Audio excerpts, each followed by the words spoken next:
In my last video, I told you I was starting over at age 63. And today, I'm going to show you exactly how I'm doing that, but in a way that actually feels doable. But before I start, I want to say a genuine thank you.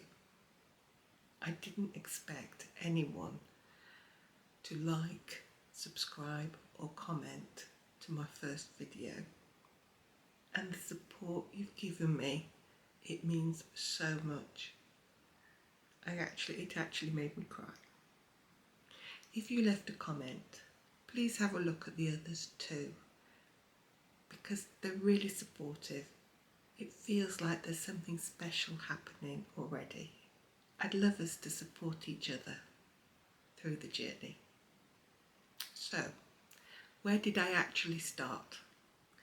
I started by asking myself, what do I want my life to look like? Now, you might be thinking, Linda, I know what I want my life to look like. Linda, I've known what I want my life to look like for years. I just haven't got there yet. And I thought I already knew too. The house, the car, the holidays, the relationships. But when I stopped and thought about it, I realised that the things I thought I wanted hadn't actually come from me. It came from what I'd been taught all my life that a good life should look like. So I asked myself, why do I want those things? And the truth was, it wasn't the things, it was the way I thought they'd make me feel. I thought they'd make me feel happy, successful, secure, loved. And that's when it clicked. I don't need those things to feel those feelings. What I actually want is a simpler life. I want a life where my home feels calm, peaceful and clean. I want to have people around me who care about me and who I care about. I want to have time and, most importantly, the energy to enjoy my days. And I don't want to feel constantly stressed trying to keep up, because for me that feels like success. It's the simple things that bring me joy. Things like walking into a room, for example my bedroom, and seeing it clean and tidy, the bed made, and it smelling fresh and clean. That really makes me happy, makes my heart sing. Eating in a way that works for me, not a diet, but something that I can actually live with and enjoy. Walking, exploring, visiting museums or art galleries, libraries, even researching the history of my house. It was built sometime in the 1800s. I've wanted to do that ever since I moved in. But here's the problem, and I've kept repeating it for years. There's so much that I need to change, so much that I want to do. I'd make big plans, huge lists of what I wanted to do, and sometimes just the list, looking at the list, I'd feel overwhelmed and I wouldn't even get started. Or I'd start and maybe last for a day, 2 days, if I was lucky a week, and then I'd crash and burn. And each time I'd feel a failure and I'd give up. And then after a while, I'd start the whole cycle again. It brings to mind that saying, if you keep on doing what you've always done, you'll always get what you've always gotten. It's so true. But that stops now. I've drawn a line. I'm not making the same mistake over and over and over again like I have been doing.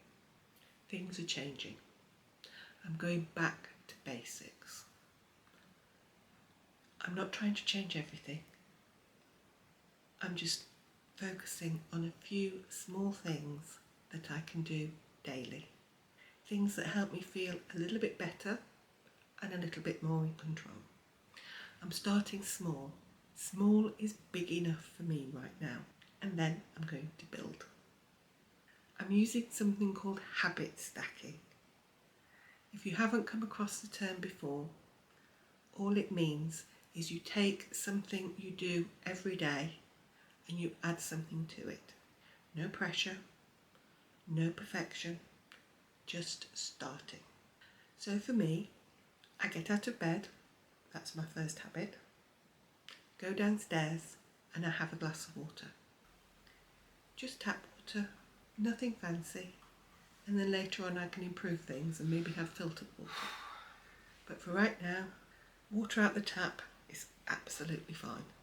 Then I clean my teeth, and as soon as I've done that, I get on my exercise bike and I cycle for 5 minutes. That's it. Now I know 5 minutes doesn't sound much, but it's 5 minutes that I haven't been doing. So it's more than I was doing before. And what's really surprised me is how much impact those tiny things are having on my day. It takes about 10 minutes in total, if that. But it means that I've done something for me before my day has really started. I'm not even awake barely by the time I finish cycling.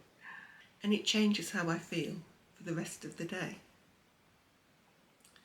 And what I'm noticing is that it has a ripple effect. Because I feel better, I'm naturally starting to do more. I'm making my bed. I'm tidying as I go. Doing little jobs around the house. Not because I have to, but because I want to. And this is a completely new experience for me. I think the key thing is, I'm not putting pressure on myself. If I just do those 3 small things, drink a glass of water, clean my teeth and cycle, I've succeeded for the day. And it makes me feel good. That's it. Obviously, I'm not going to stop at 3 things. I intend to build from there. And the next step for me is going to be looking at my food, taking stock of what I have in the house, and then planning simple meals and doing some food prep. So that's what I'll be sharing in the next video. I'm not trying to change everything overnight anymore. I'm building a life, step by step. I'd like this to be a shared journey. So if you're also trying to reset your life in any way at all, I'd love to know what's one small thing you're focusing on this week. If you'd like to follow along with me as I rebuild my life step by step, and you haven't done so already, then please subscribe, because it's never too late to start again. And sometimes starting small is the most powerful way to begin.